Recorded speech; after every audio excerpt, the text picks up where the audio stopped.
함께 품은 비전이라는 주제로 말씀을 전하겠습니다. 오늘 본문 말씀의 중심에는 이스라엘 아주 걸출한 인물이 등장합니다. 네, 그 중심에는 바로 다윗이 있습니다. 구약의 인물들 중에 정말 손에 꼽히는 위인이요, 또 하나님이 약속하신 땅을 모두 정복하고 성취한 왕이며 하나님의 마음에 합한 자라고 표현되는 그런 위대한 인물입니다.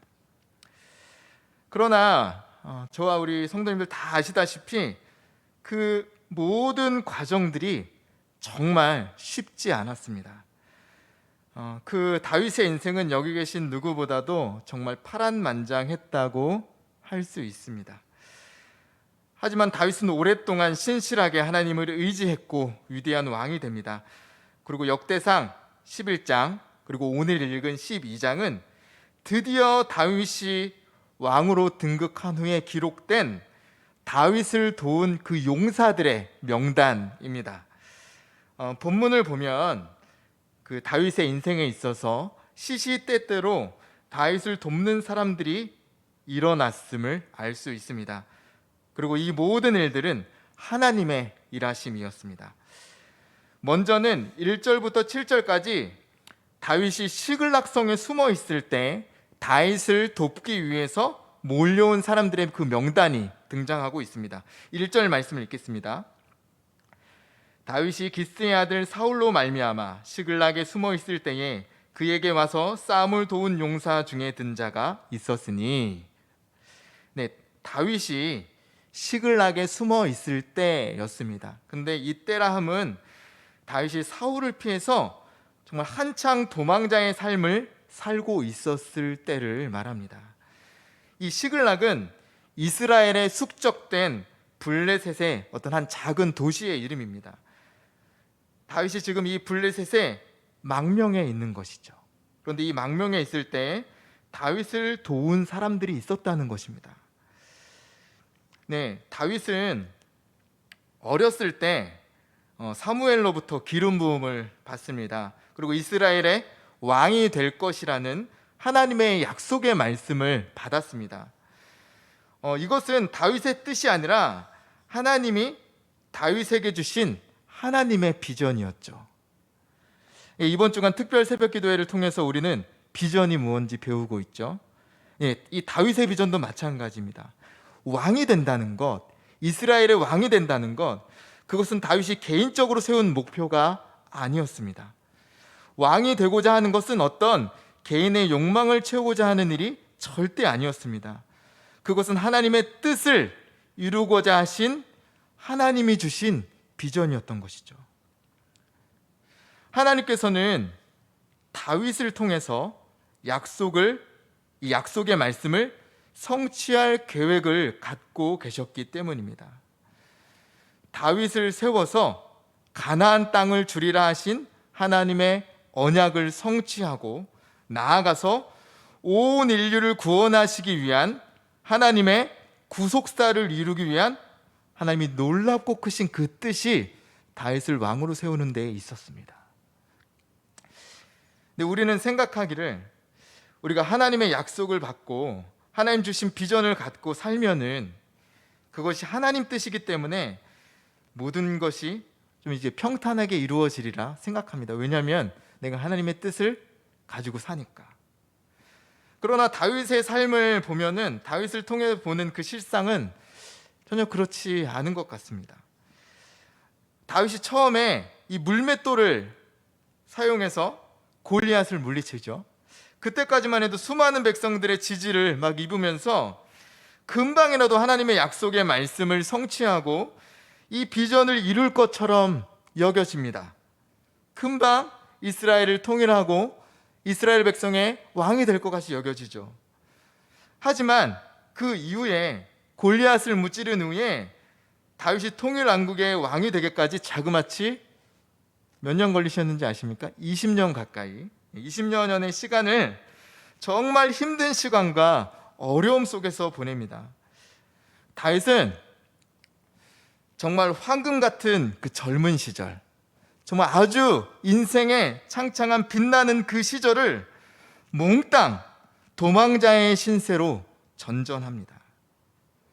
인간적인 눈으로 보면은 다윗은 실패자 또는 패배자처럼 보이는 인생을 아주 오랫동안 살아간 것입니다.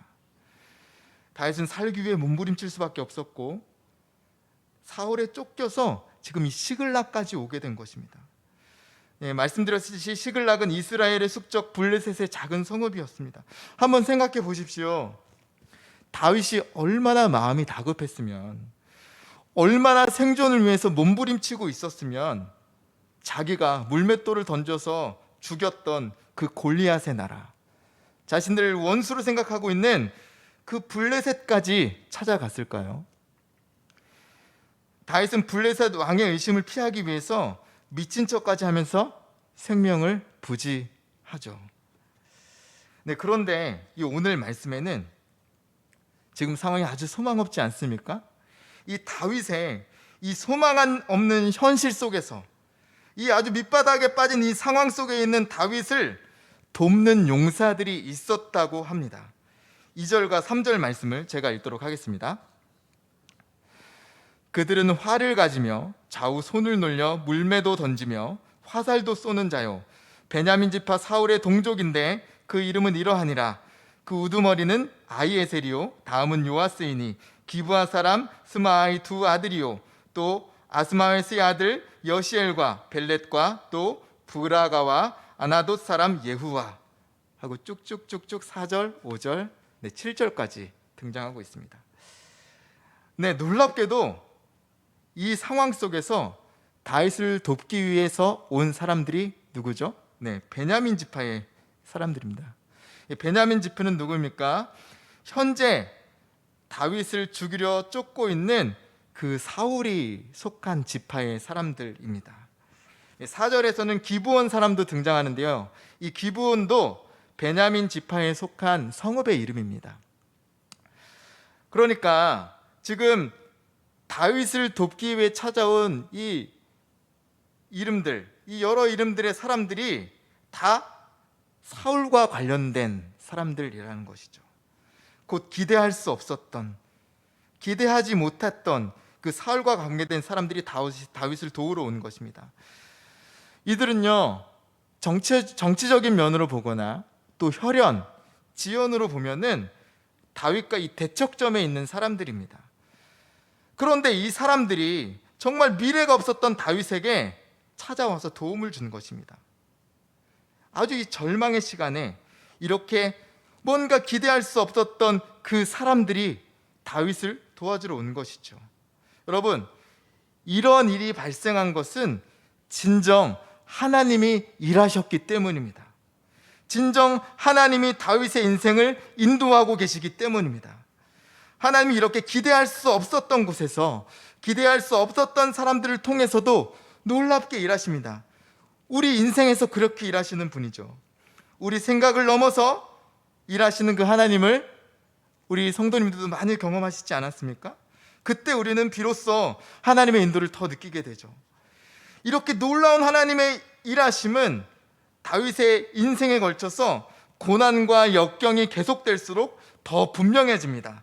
8절부터 15절에는 다윗이 광야의 도망자가 되어 있을 때 모여든 사람들의 이름이 등장하고 있습니다. 8절 말씀을 제가 읽도록 하겠습니다. 갓 사람 중에서 광야에 있는 요새에 이르러 다윗에게 돌아온 자가 있었으니 다 용사요, 싸움에 익숙하여 방패와 창을 능히 쓰는 자라. 그의 얼굴은 사자 같고 빠르기는 산의 사슴 같으니.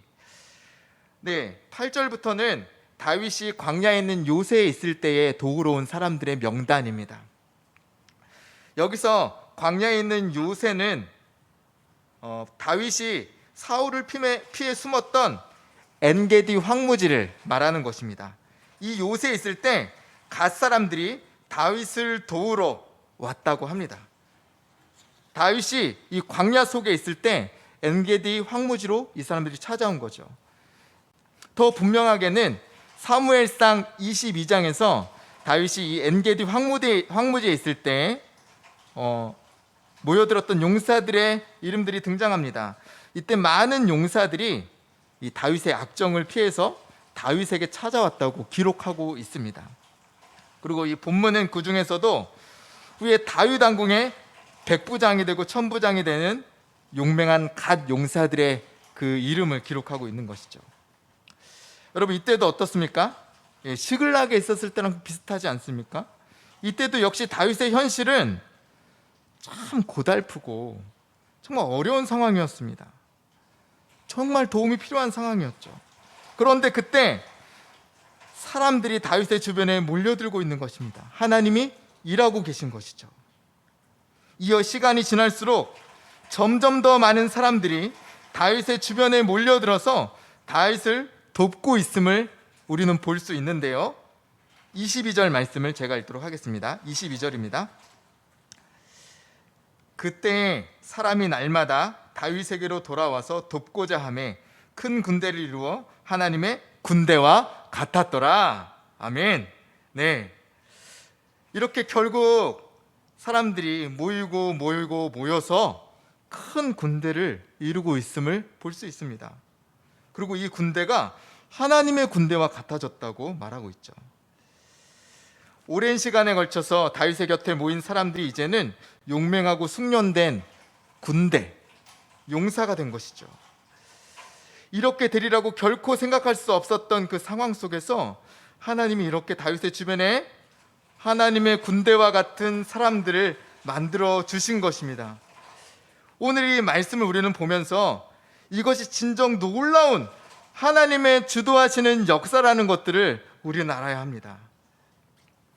이어서 23절 이후에는 이 다윗 군대의 최종적인 모습이 그려지는데요, 정말 놀라운 모습입니다.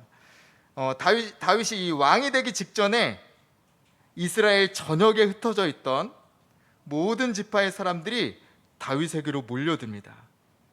이것을 영화와 같은 모습으로 상상해 보면 정말 마음이 설레이고 두근거리는 모습이죠. 이스라엘 전역에 12지파의 군대가 있었는데 그 모든 사람들이 다윗이 있었던 그 헤브론으로 다 몰려들기 시작하는 것입니다. 23절 말씀입니다. 제가 읽겠습니다. 싸움을 준비한 군대 지휘관들이 헤브론에 이르러 다윗에게로 나와서 여호와의 말씀대로 사울의 나라를 그에게 돌리고자 하였으니 그 수요가 이러하였더라. 아멘. 이스라엘의 모든 지파로부터 이 다윗을 돕기 위해 군사들이 막 몰려옵니다. 이들은 그동안 사울이 왕위에 있을 동안에는 하나가 되지 못했습니다. 그 사울이 왕자를 지킬 동안 반목하여서 서로 등 돌리고 있었던 자들입니다. 다른 생각을 가지고 있는 사람들이었으며 다른 이익을 가지고 있었던 사람들이었는데 이제 한 마음으로 다윗을 향해 모여들고 있는 것입니다. 그리고 오늘 이 현장은 진정 하나님의 뜻이 이루어지는 놀라운 현장입니다. 여러분, 여러 12지파가 이제 다윗이 모인 이 장소에 모인 이유에 대해서 23절은 분명하게 말하고 있는데요, 그 이유를 이렇게 말하고 있죠. 제가 읽겠습니다. 23절에 여호와의 말씀대로 사울의 나라를 그에게 돌리고자. 아멘. 네, 여기 있는 모든 사람들이 모인 이유가 분명하게 나와 있습니다. 그냥 이 다윗이라는 한 사람의 꿈을 위해서 모인 것이 절대 아닙니다.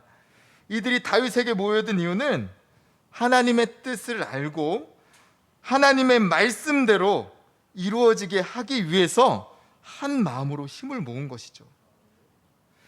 이때 모임 12지파의 군대의 수요를 모두 합치면 자그마치 34만 명이나 됩니다. 하나님께서는 이렇게 많은 사람들을 통해 하나님의 뜻을 이루고 하나님의 비전을 성취하게 하신 것이죠. 분열되었던 이스라엘의 모든 지파가 한 마음으로 하나님의 뜻을 이루어 결국 다윗은 온 이스라엘의 왕으로 등극하고 하나님의 약속을 성취합니다. 네, 오늘 본문에 기록된 사람들은 다윗 군대의 큰 용사들입니다. 그리고 최후에는 정말 큰 군대가 되어 있죠. 34만 명의 큰 군대가 되어 있습니다. 그렇지만 다윗 군대의 시작은 아주 미약했습니다. 여러분 한번 생각해 보세요. 이 군대가 어떻게 만들어졌는지. 우리가 다윗의 삶에 아주 단편을 생각한다면 결코 이러한 결말을 예측할 수 있을까요? 그렇지 못할 것입니다. 다윗은 젊은 시절 예루살렘에서 사울의 그 위협을 피해서 홀로 도망쳤습니다. 혈혈단신으로 아무것도 가지지 못하고 급히 도망쳐 나왔습니다. 홀로 오랫동안 이 외로운 도망자의 길을 걸었습니다. 그리고 몇 년 후에 블레셋의 가드로 도망쳐 미친 척을 하면서 목숨을 겨우 부지하는 그 상황까지 이르게 되죠. 그리고 간 것이 바로 아둘람 굴입니다. 그리고 이 아둘람 굴에 너무너무 절망한 마음으로, 정말 소망이 없는 마음으로 이 아둘람 굴에 도피했을 때, 이때 처음으로 다윗은 혼자가 아니게 됩니다. 이때 처음으로 다윗에게 모인 사람들에 대한 기록이 나와 있는데요, 성경은 그들에 대해서 이렇게 기록하고 있습니다. 사무엘상 22장 1절 2절 말씀입니다. 제가 읽겠습니다. 그러므로 다윗이 그곳을 떠나 아둘람 굴로 도망하매 그 형제와 아비의 온 집이 듣고는 그리로 내려가서 그에게 이르렀고, 환난당한 모든 자와 빚진 자와 마음이 원통한 자가 다 그에게로 모였고, 그는 그 장관이 되었는데 그와 함께한 자가 400명 가량이었더라. 아멘. 네, 오늘 사무엘상 22장에서 말하고 있는 이 400명이 다윗 군대의 시작입니다. 네, 다윗의 삶이 정말 막다른 골목에 있을 때, 정말 칠흑같이 어둡고 완전한 좌절감으로 다윗의 소망이 사라져 있을 때 다윗에게 몰려온 사람들입니다. 이들의 면면은 어떻습니까? 모두 다 연약한 자들이었죠. 이렇게 기록하고 있죠. 환난당한 모든 자, 빚진 자, 마음이 원통한 자. 네, 이들의 면면은 모두 그렇게 희망적이지 않은 사람들입니다. 보금자리도 잃고 세상에서 버림받은 것과 같은 사람들이죠. 여러분, 이들에게 무슨 희망이 있습니까? 여러분, 이들에게서 무슨 역사가 일어날까요? 그런데 이 다윗의 가장 절망적인 시기에 모인 이 사람들이, 이 환난당한 자, 빚진 자, 마음이 원통한 자들이 이스라엘의 새로운 역사를 이어갈 주역들이 된다는 것입니다.